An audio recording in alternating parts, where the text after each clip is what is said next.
हमारे चैनल को सब्सक्राइब करें और बेल आइकन दबाएं।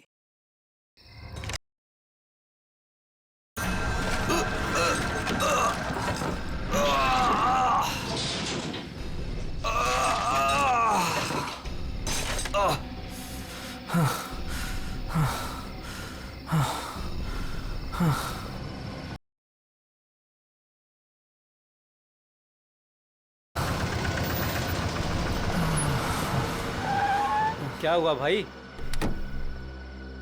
अरे क्या हुआ? कोई मदद चाहिए क्या? यार मेरी गाड़ी खराब हो गई है और मुझे ये बॉक्स कहीं पहुंचाना है। हाँ वो तो ठीक है, पर है क्या इसमें? इसमें एक बहुत ही अनमोल चीज है और वक्त पे कहीं पहुंचानी पड़ेगी। मेहरबानी होगी यार तुम्हारी। हाँ हाँ चलो बॉक्स रखो। थोड़ा हाथ लगवाओ। हाँ हाँ। अरे बड़ा भारी है भैया।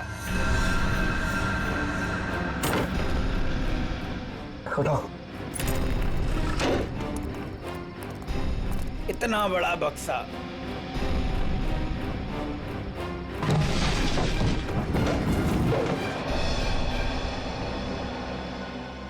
ये एड्रेस है, इस बक्से को इस जगह छोड़ देना। क्या मतलब है? आप नहीं आ रहे हो? अब एक मिनट, ये कुछ पैसे रखो, इसे सही जगह पहुंचाओ। बक्सा उतारिए। हाँ? मैंने कहा ना बक्सा उतारिए। अरे मुझे नहीं करनी आपकी मदद। अरे बेवकूफ समझा आपने? हाँ, बक्से में क्या है क्या नहीं है। तुम ये सब रखो यार, लेकिन टाइम पे बक्सा जिस एड्रेस पे बोला है वहां पहुंचा देना। हाँ देखिए मेरी एक शर्त है, बक्सा खोल के देखूंगा मैं। अरे यार। क्या है क्या नहीं है इसमें। सुन मेरी बात सुन, मेरी नौकरी चली जाएगी, इसे मैं नहीं खोल सकता। बस पास में ही तो जाना है, प्लीज लेके जाओ ना यार। ठीक है भाई, भरोसा करता हूं मैं। इंसान इंसान के ही काम आता है।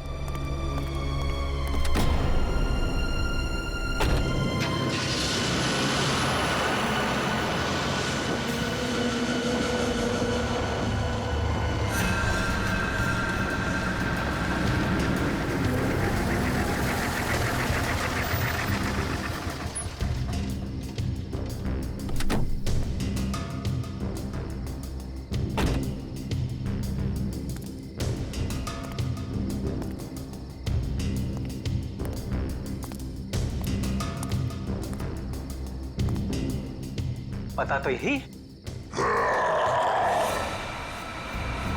कैसी चीख! अपने को क्या बक्सा यहीं उतार के चलता।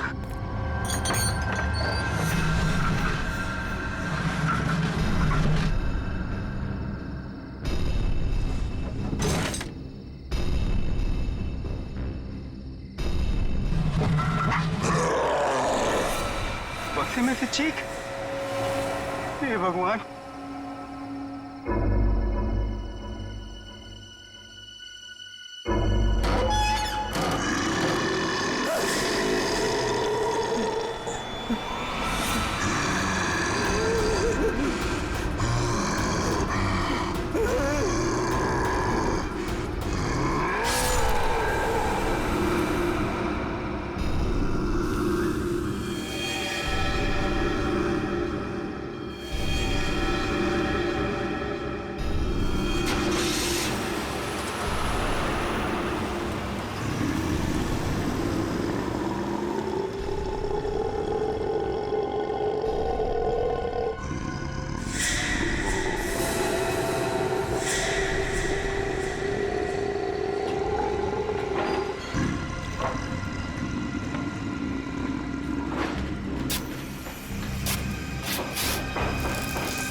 जरा जल्दी जल्दी हाथ पैर चलाओ तुम लोग सब लोग।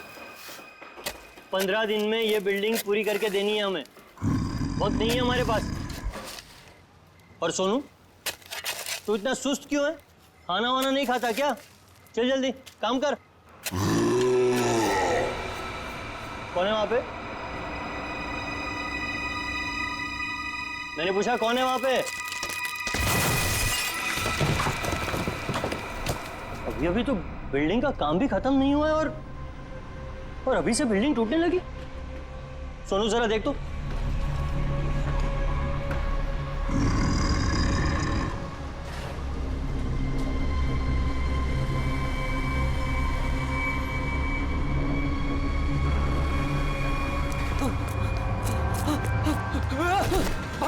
सब भागो ऐसे, सोनू, वरना सब मारे जाओगे। सोनू हुआ क्या? सब अरे हुआ क्या? किस चीज की आवाज थी? और ये चेहरे पर निशान कैसा है? पट्टियों वाला मुर्दा। मुर्दा? मुर्दा मुर्दा कुछ नहीं होता है, ये जरूर कोई चोर और घुसाया होगा। एक काम करो, सब लोग मेरे साथ चलो, चलिए मेरे साथ।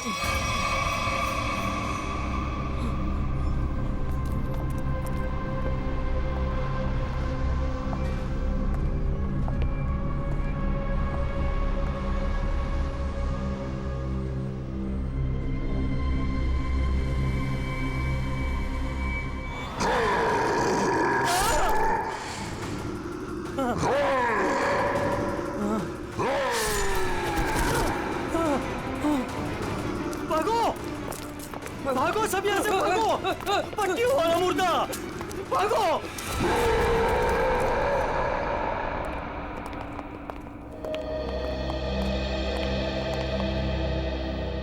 सर, मैंने और मजदूरों ने मिलकर एक फैसला किया है। कैसा फैसला?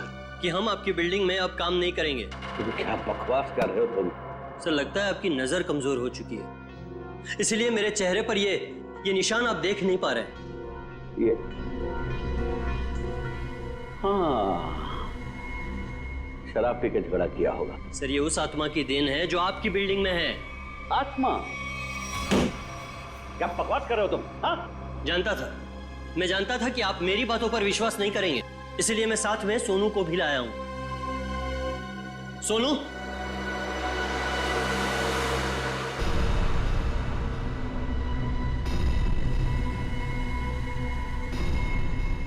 देखिए सर, बेचारा इतना घबरा गया है कि कुछ बोल नहीं पा रहा है। सोनू,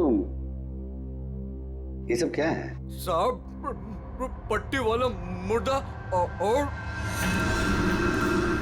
कौन है इधर? कौन है? कौन है उधर?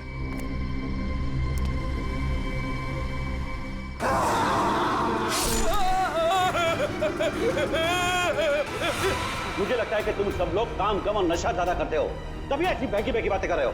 सर, अगर हमारी बातों पर यकीन ना हो तो कोई दूसरे मजदूर रख के क्यों नहीं देख लेते? जब वो अपनी आप बीती सुनाएंगे तब तो आपको विश्वास हो जाएगा ना। बिल्कुल रख लूंगा। इस शहर में मजदूरों की कोई कमी नहीं है। इस शहर में काम की भी कोई कमी नहीं है।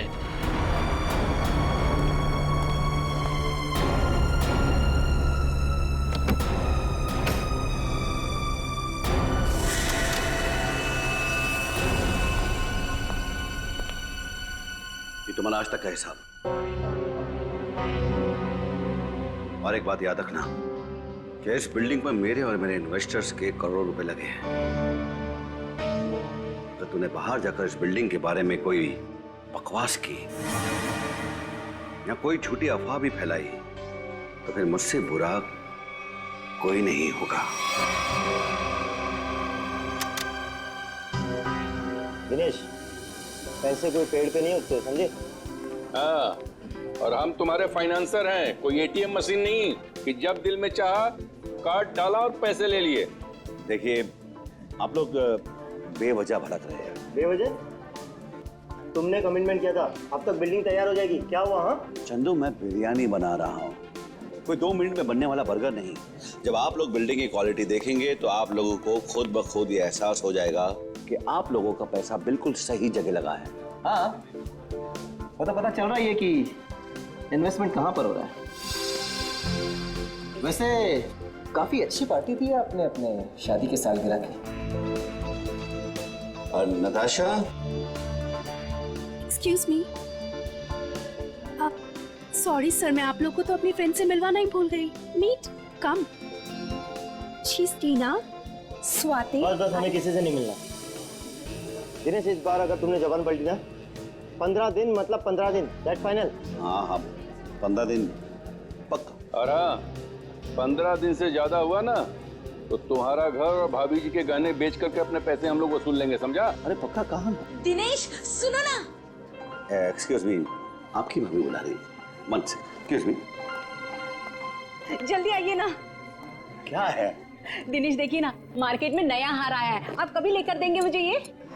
बस हार और गहने, इन चीजों के अलावा तुम्हारे लिए और कोई चीजें इंपॉर्टेंट है ही नहीं। पति जिए या मरे तुम्हें कोई फर्क नहीं पड़ता। मन तो करता है कि तुम्हारा गला दबा दूं। क्या बात है पापा, आप मम्मी पर इस तरह से क्यों चीख रहे हैं? मैंने सिर्फ सालगिरह का तोहफा मांगा था और ये ऐसे कर रहे थे मुझ पर। आशा, ये जो तुम्हारे ठाट बाट और ऐशो आराम है ना, वो केवल इसीलिए है क्योंकि तुम्हारा ये पति दिन रात गधे की तरह काम करता है। पापा, अगर आपके पास इतना ही पैसा है ना तो थोड़ा हम पर भी खर्च कर दो प्लीज। पहले तो आपने फ्लैट देने के लिए भी मना कर दिया, और अब जब मम्मी ने आपसे एक छोटा सा हार मांगा तो उसमें भी आपको दिक्कत है। तुम दोनों नालायक बच्चों को तो मैं कुछ दूंगा नहीं, और तुम लोग मेरे घर में रहते हो, इसी बात से खुश रहो।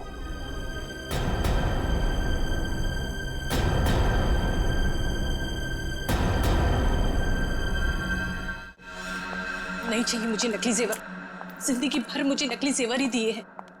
एक छोटा सा हीरे का हार ही तो मांगा था मैंने।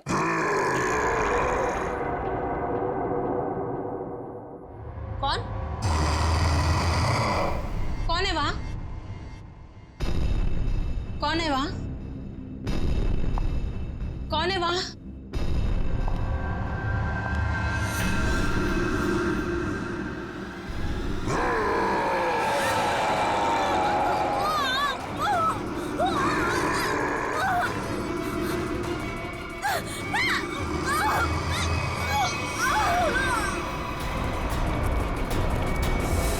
आशा, आशा, आशा, आशा, क्या मम्मी?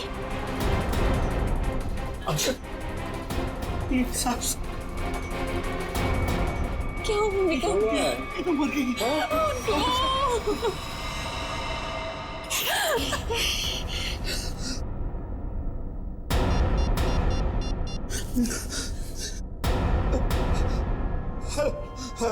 हेलो सीआईडी,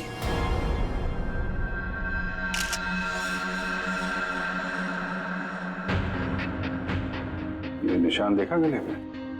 हाँ सर, लगता है काफी जोर से गला दबाया खूनी ने। ये जो नेकलेस है ना, इससे पकड़ के घसीटा है, तभी निशान इतने गहरे हैं। शायद बिग पाइप के टूट जाने से मौत हो गई इनकी। सर खून के निशान कॉरिडोर में यहां तक आए हैं, और आशा जी की चप्पल।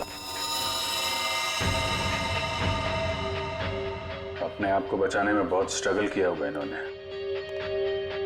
पर खूनी ज्यादा ताकतवर निकला। Excuse me. एक सेकंड।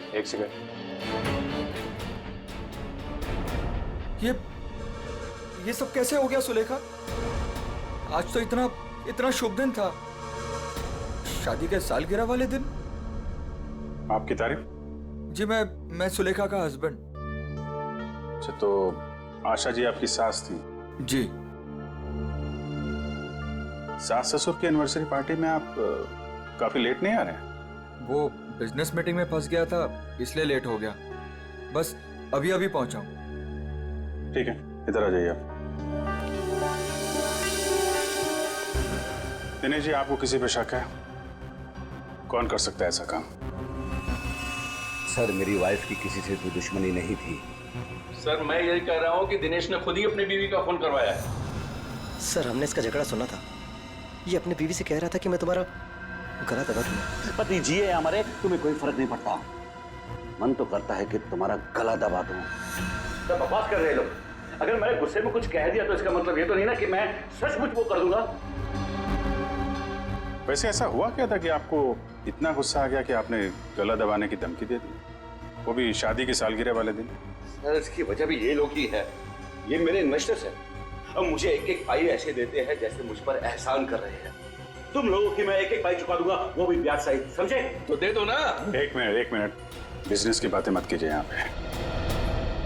यहाँ पे खून हुआ है।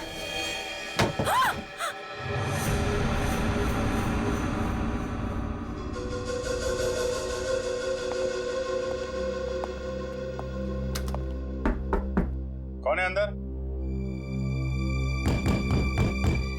दरवाजा खोलो।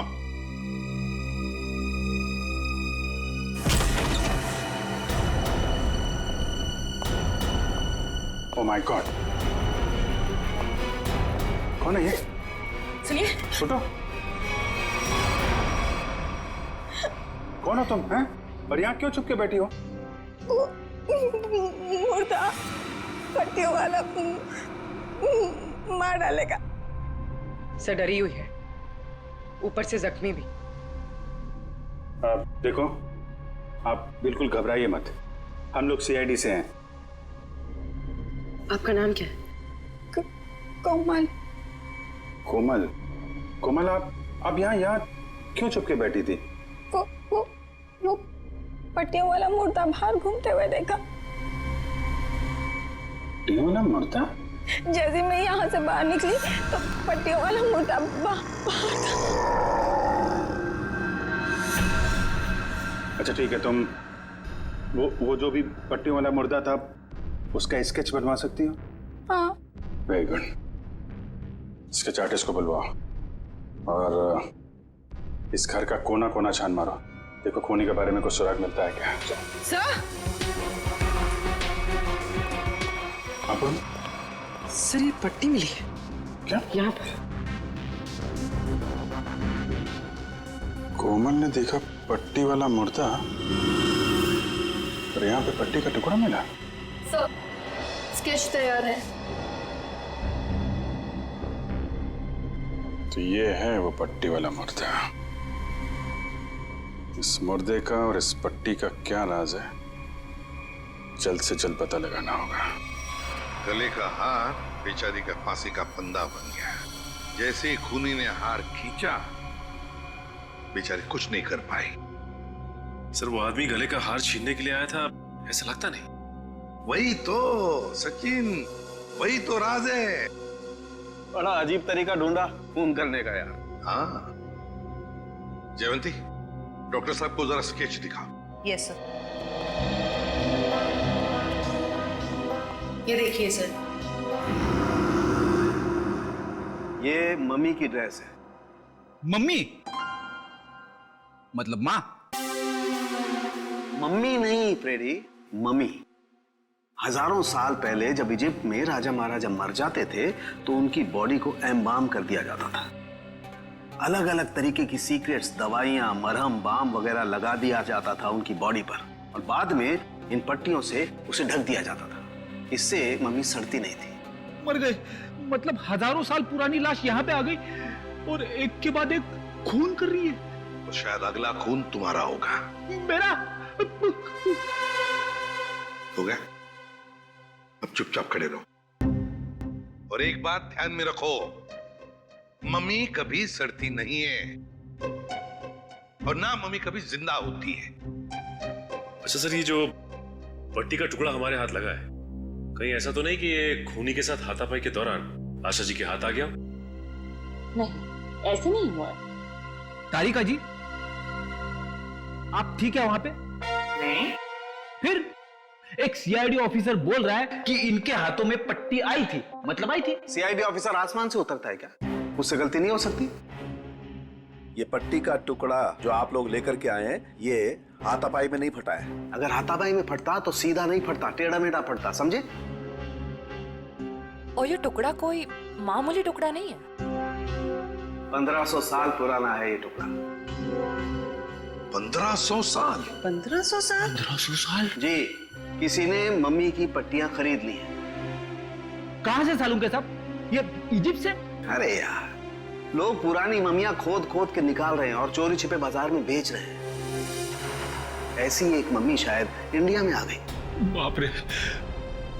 लेकिन सर ये खूनी मम्मी बना क्यों होगा? हल्ला मचाने के लिए सचिन, हल्ला मचाने के लिए। ये खूनी चाहता है कि लोग उसे देखें और जोर जोर से चिल्लाए, मम्मी आ गई, मम्मी आ गई।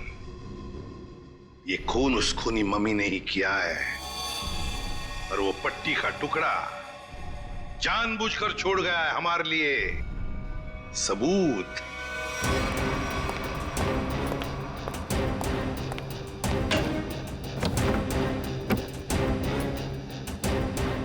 आज तो मैं इस मम्मी का काम तमाम कर दूंगा।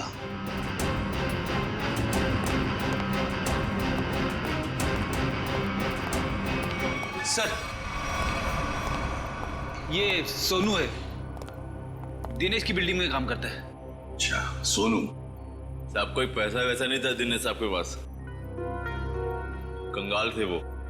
एक मिनट, कंगाल थे वो, कोई पैसा वैसा नहीं था दिनेश साहब के पास, क्या मतलब क्या है? नहीं साहब, वो तो सर से लेकर पांव तक कर्ज में डूबे हुए थे और उस बिल्डिंग की वजह से। और जब से उस पट्टी वाले मुर्दे ने हम लोगों पे हमला किया है, उस बिल्डिंग का काम भी बंद पड़ा हुआ है। पट्टी वाले खूनी ने तुम पर हमला किया? तुम पर? सर, कहीं ये वही तो नहीं जिसने आशा जी का भी खून किया? हो सकता है, बिल्कुल हो सकता है। वैसे वो पट्टी वाला खूनी दिखता कैसे है? सर, पट्टियों में लिपटा हुआ, एकदम सड़ा सा मुंह, चेहरे पे खून लगा हुआ था जैसे उसको कोई चोट लगी हो। मतलब उसकी सर आवाज भी बहुत अजीब सी थी, उसकी सर आवाज भी।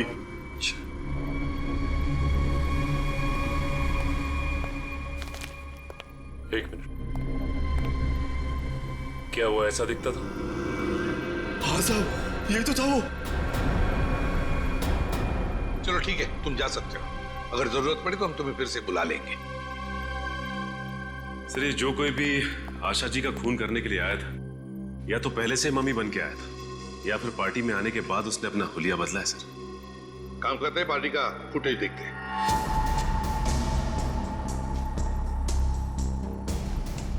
एक मिनट, पॉज करो। ये देखो, ये है ना महेश, आशा जी की बेटी सुलेखा का पति महेश। हाँ सर, लेकिन ये तो कह रहा था कि आशा जी की मौत के बाद आया था ये पार्टी में। झूठ बोला हमसे, वो झूठ बोला। जयवंती सर, फोन करके बुला लो उसे अभी, इसी वक्त।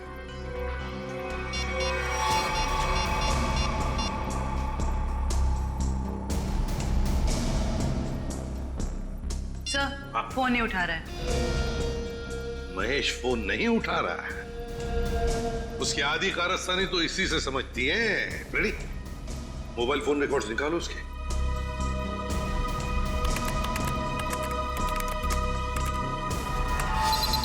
सर, ये रहे महेश के फोन कॉल रिकॉर्ड्स। 40 बार फोन किया है एक ही नंबर पे, और ये नंबर तो उसके सासू माँ का है।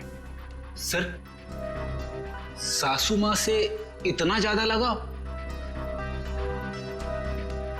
इस महेश से मिलना पड़ेगा। महेश। एक्सक्यूज मी,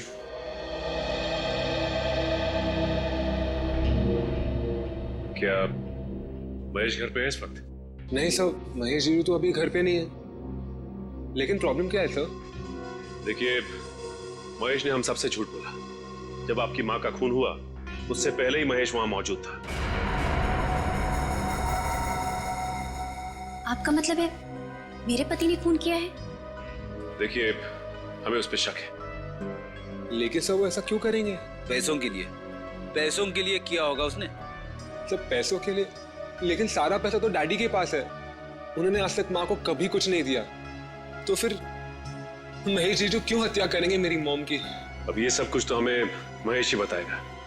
लेकिन हाँ, अगर महेश आपसे कांटेक्ट करता है तो हमें खबर कीजिए। तो फ्रेडी, इस महेश का मोबाइल ट्रैक करो, सब पता चल जाएगा।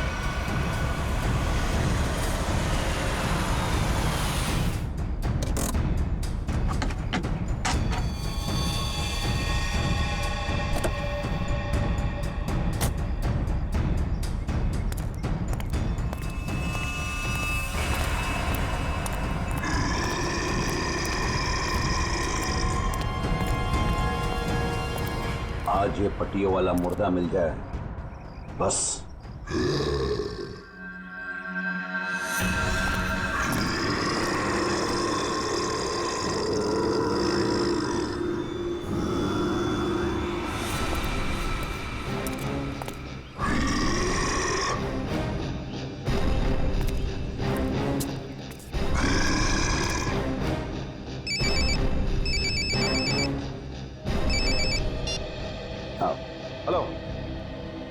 हाँ हाँ जीतू भाई, हाँ आपके लिए खुशखबरी है। हाँ जी, बिल्डिंग का काम बहुत जल्द शुरू होने वाला है।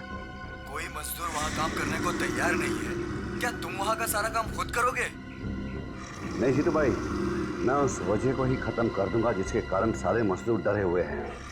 आज उस पट्टी वाले मुद्दे का दी एंड है। मैं आपको बाद में फोन करता हूँ।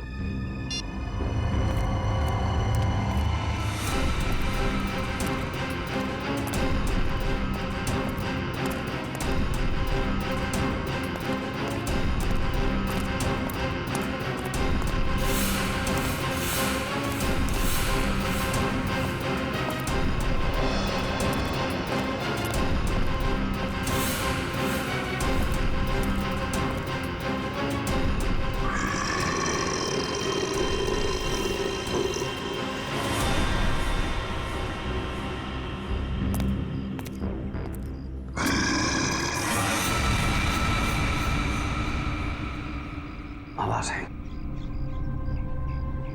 यहीं से आवाज आई। पट्टियों वाले मुर्दे, आज तू बचेगा नहीं, आज तुझे छोड़ूंगा नहीं मैं। गोली मत चलाना। तो तू ही ये सब कुछ कर रहा है और तूने ही आशा को भी मारा। नहीं, मैं ऐसा क्यों करूंगा? मैंने नहीं मारा। तू यहाँ क्या कर रहा है? मैं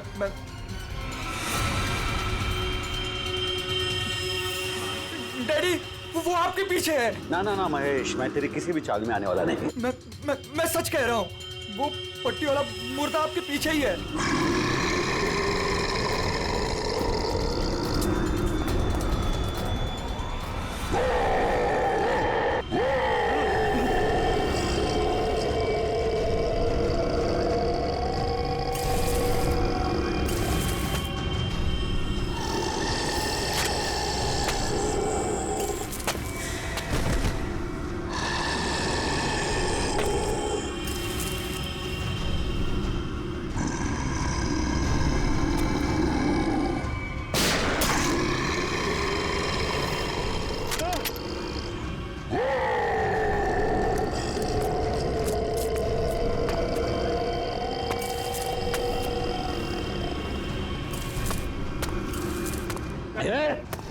देखो भाई, तू मुझे माफ कर दे। क्यों मेरे पीछे पीछे कुछ भी नहीं है। देखो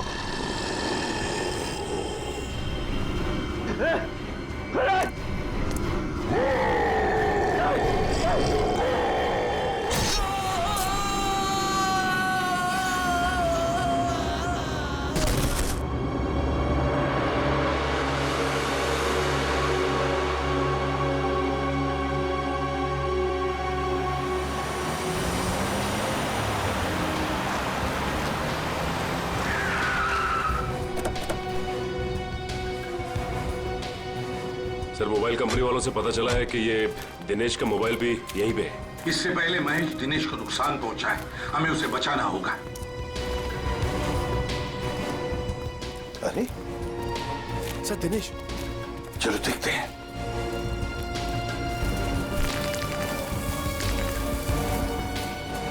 माय गॉड, ये तो जिंदा है। सच, जल्दी से एम्बुलेंस बुला, जल्दी। फ्रेडी, जयवंती, देखो आसपास। Yes sir.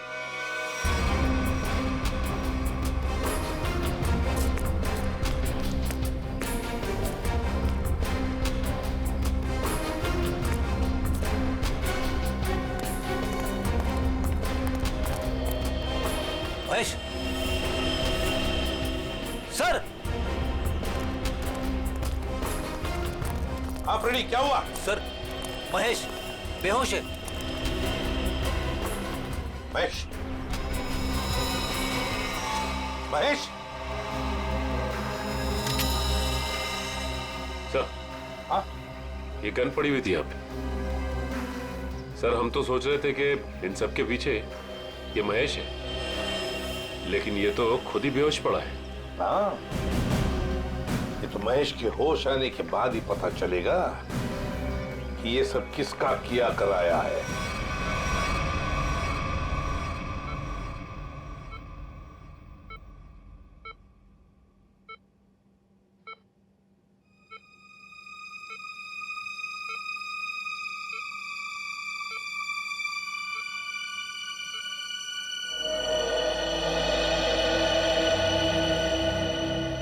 डॉक्टर साहब, अब कैसी तबीयत है मेरे पापा की? फिलहाल इनकी तबीयत नाजुक है, अभी कुछ भी कहना मुश्किल है। 48 घंटे ऑब्जर्वेशन में रखेंगे, फिर देखते हैं क्या करना है। Okay, excuse me. सोच भी नहीं सकती कि मेरा पति इतना घिनौना मुजरिम निकलेगा। पहले तुमने मेरी माँ को मार दिया और अब मेरे पापा पे तुमने हमला किया। ये तुम क्या कह रहे हो सुलेखा? तो मैंने ऐसा कुछ भी नहीं किया है, मैं निर्दोष हूँ, बेकसूर हूँ।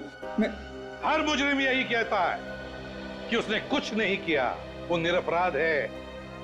लेकिन सारे सबूत उसी आदमी की तरफ उंगली उठाकर कह रहे हैं कि ये इस आदमी ने किया है, और वो आदमी है तुम।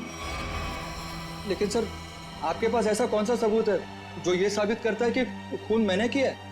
एक हो तो बताए। सबसे पहले तो तुमने हमसे झूठ बोला कि तुम पार्टी में देर से गए, लेकिन सीसीटीवी फुटेज साफ साफ दिखा रही है कि तुम पार्टी में पहले ही मौजूद थे, आशा जी की मौत से पहले। सबूत नंबर 2, 3 दिनों में 40 फोन किए तुमने आशा जी को, जबकि तुम उन्हीं के घर में रहते थे। इतने सारे फोन कॉल करने की वजह? और जिस वक्त क्राइम सीन पर दिनेश जी मिले, उस वक्त सिर्फ एक ही आदमी मौजूद था, वो तुम थे। मैं डर गया था सर, डर गया था। दरअसल बात यह है सर कि मैं नया बिजनेस चालू करना चाहता हूँ, और जिसके लिए मुझे पैसों की जरूरत थी, और मैं चाहता था कि वो पैसे मुझे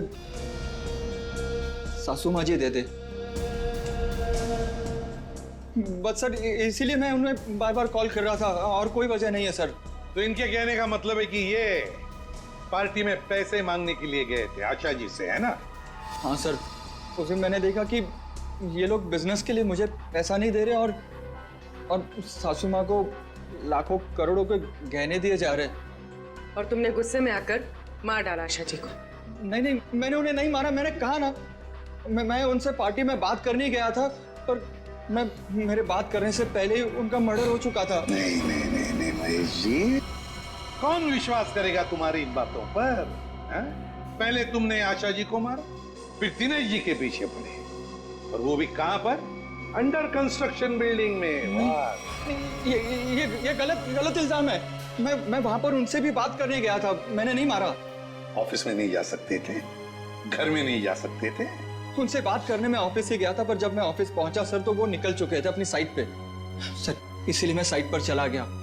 पर जब मैं साइट पर गया तो सर, मैंने देखा कि एक पट्टी वाले मुर्गे ने उन्हें धक्का दे दिया वहां से सर। आशा जी और दिनेश जी पर मम्मी ने हमला किया? हाँ सर। पंकज, ये तो उस आदमी ने किया है जो दुनिया को दिखाना चाहता है कि ये किसी इजिप्शियन मम्मी ने खून किया है। पर वो हमारे परिवार के पीछे क्यों पड़ा है? डॉक्टर साहब कह रहे थे ना कि इस तरह की पुरानी और महंगी पट्टियां आसानी से नहीं मिलती। सचिन, सेंट्रल स्टेट लेबोरेटरी से पता लगाएंगे कि पट्टियां कहां से और कैसे मिली है। मैं ACID से आपसे मिलना चाहती हूँ। डॉक्टर चारू, आप ही? हाँ, मैंने ही आपको फोन किया था। डॉक्टर चारू, इस पट्टी को पहचानती हैं? ओह माय गॉड, ये पट्टी आपको कहाँ से मिली? ये पट्टी तो हमारी लैब से चुराई गई थी। इस सिलसिले में एक डॉक्टर को काम से भी निकाल दिया गया। आइए।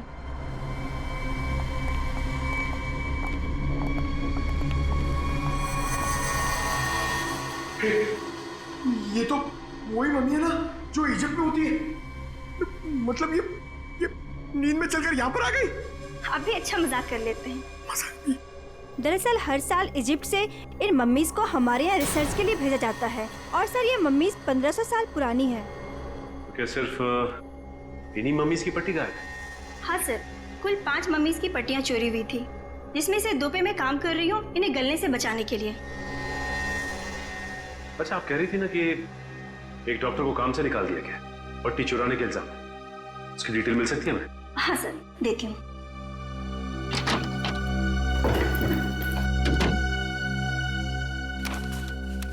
ये है सर मिस्टर ज्ञान, इन्हें काम से निकाल दिया गया। इन्होंने पट्टियां चोरी की या नहीं ये तो मालूम नहीं, लेकिन इन मम्मीज की देखरेख यही करते थे। और हाँ सर, उनकी एक पर्सनल असिस्टेंट भी थी। इनकी असिस्टेंट का कोई फोटो, नंबर या एड्रेस है आपके पास? वो उनकी पर्सनल असिस्टेंट थी, इसलिए हमारे पास उनकी कोई डिटेल्स नहीं है। सर, 5 मम्मीज की पट्टियां गायब है और खूनी खुद मम्मी बनकर दिनेश के परिवार के पीछे पड़ा है। हाँ मम्मी, ये खूनी दिनेश के ऊपर दोबारा हमला करेगा। क्या हुआ डॉक्टर? आप पापा को इतनी अचानक से क्यों शिफ्ट कर रहे हैं?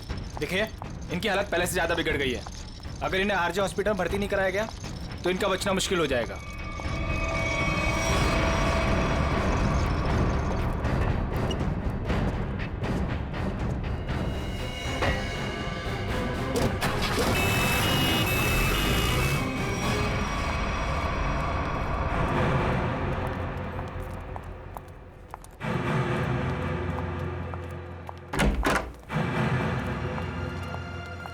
दिनेश जी तो कहीं दिखाई नहीं दे रहे हमें। वही तो, चलो देखते। अरे डॉक्टर साहब। हाँ जी। ये पेशेंट मिस्टर दिनेश कहाँ है? हाँ जी, उनको तो डिस्चार्ज दे दिया है। क्या मतलब तबीयत सुधर गई थी उनकी? नहीं, तबीयत तो नाजुक ही थी, पर उनके परिवार वालों को शायद भरोसा नहीं था कि उनका यहाँ अच्छा इलाज होगा। तो उन्होंने दूसरे डॉक्टर को फोन किया और वो यहाँ से दूसरे हॉस्पिटल ले गए। कौन से hospital? RJ hospital. RJ hospital, उसका नंबर तो होगा ना यहाँ पर? हाँ जी, रिसेप्शन पे होगा। चलिए आइए बात करा देता हूँ।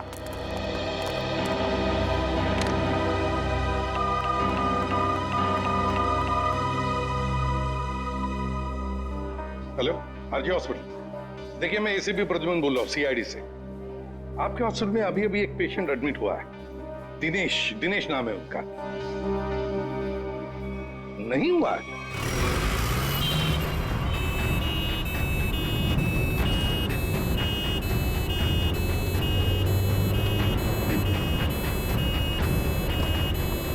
काम हो गया बॉस, तीर कमान से निकल चुका है। आप निशाना तैयार रखो।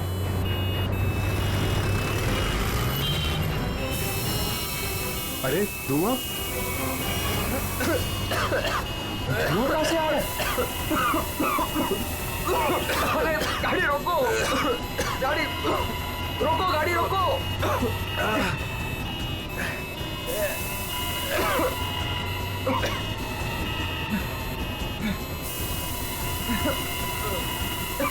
धुआं बढ़ते ही जा रहा है ये।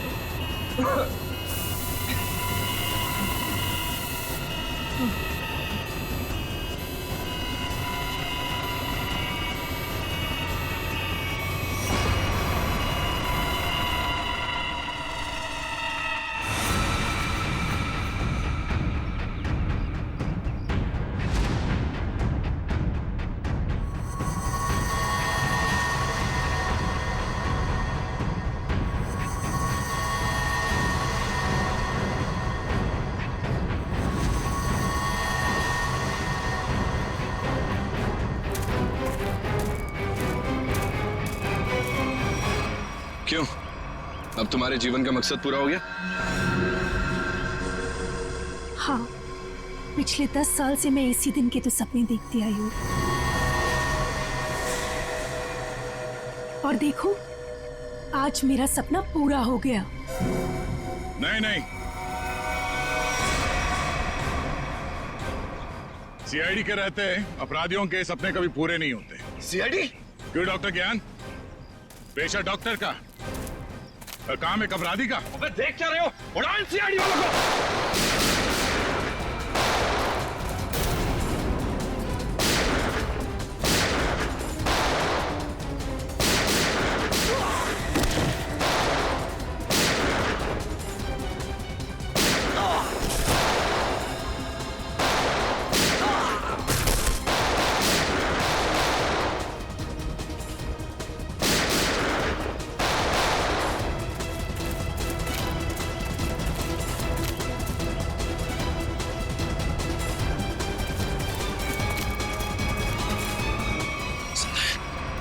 सबके सब बेहोश हैं, इनको होश में आना पड़ेगा।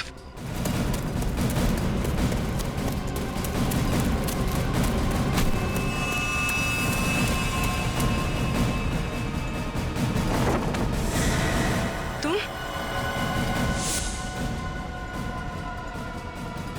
जिंदा लोगों को मम्मीफाई करी थी ना? मैं तुम्हें सिखाती हूँ मम्मीफिकेशन किसे कहते हैं। अपराधियों को मम्मीज बनाने का काम हम करते हैं। मैं दिनेश की सेक्रेटरी सिर्फ इसलिए बनी ताकि इससे अपने भाई के मौत का बदला ले सकूं, और इसलिए मैंने मम्मी बनकर इसकी बिल्डिंग में काम करने वाले लोगों पर हमला किया ताकि मम्मी की अफवाह फैल जाए। तुम कुणाल की बहन हो? नाम मत लो अपनी गंदी जबान से मेरे भाई का।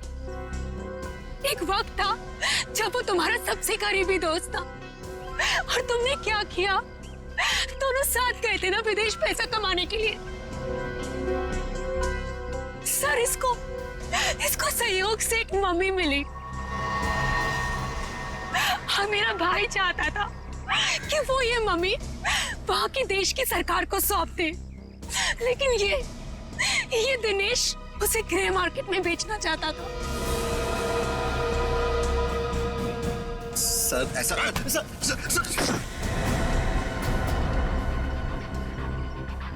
जब कुणाल ने कहा कि वो पुलिस के पास जाएगा तो मैंने उसे मारकर जमीन में गाड़ दिया और मम्मी बेचकर अमीर बन गया। वाह, बहुत अच्छा काम किया तुमने।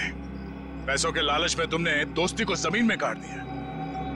मुझसे गलती हो गई सर, मुझे माफ कर दीजिए आप। अब ये तो समझ में आ गया कि तुमने नताशा को नौकरी पे इसलिए रखा क्योंकि तुमने कुणाल की बहन को देखा नहीं था।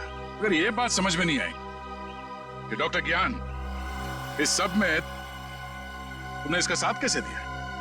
मैंने ये सब पैसे के लिए किया।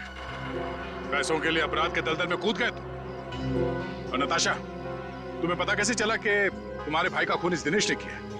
जब कई दिनों तक भैया की विदेश से कोई खबर नहीं आई तो मैं उनका पता लेने के लिए इसके घर गई थी, और वहां मैंने सुना कि अपनी बीवी को बता रहा था कि किस तरह इसने मेरे भाई का खून कर दिया और उसे जमीन में गाड़ दिया।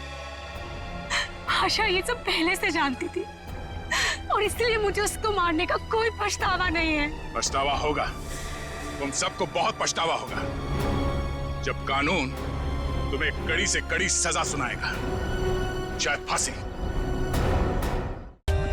For more updates, subscribe to our channel, click the show links and enjoy watching the videos.